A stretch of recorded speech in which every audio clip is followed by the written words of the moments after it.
Number 1, আপনি দুর্নীতি করতে পারবেন না, আর কোন দুর্নীতিবাজকে আপনি প্রশ্রয় দেবেন না। নাম্বার 2, সমাজের সকল ক্ষেত্রে সকলের জন্য সমান বিচার নিশ্চিত করা হবে। কোন রাজনীতিবিদ বিচারের দিকে তাকাতে পারবেন না, হস্তক্ষেপ করতে পারবেন না। নাম্বার 3, সকল জঞ্জালের কবর রচনা করার জন্য জনগণ যে সংস্কারের দিকে তাকিয়ে আছে, সেই সংস্কারের সমস্ত সুপারিশমালাকে বাস্তবায়ন করার প্রতিশ্রুতি দিতে হবে।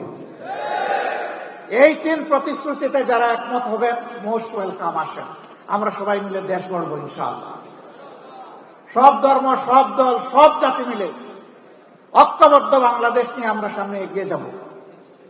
সেই ঐক্যবদ্ধ বাংলাদেশ ইনশাআল্লাহ শুধু বাংলাদেশকে রাস্তা দেখাবে না, ইনশাআল্লাহ সেই বাংলাদেশ দুনিয়ার বহু দেশকে রাস্তা দেখাবে ইনশাআল্লাহ। সেই দিনটির অপেক্ষায় আমরা লড়ে যাব।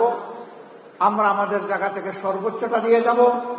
আল্লাহ রাব্বুল আলামিন আমাদেরকে সাহায্য করুন, আল্লাহ রাব্বুল আলামিন আমাদেরকে রহম করুন, এবং আল্লাহ রাব্বুল আলামিন তার নিজের জন্য খালেসভাবে আমাদেরকে কবুল করুন।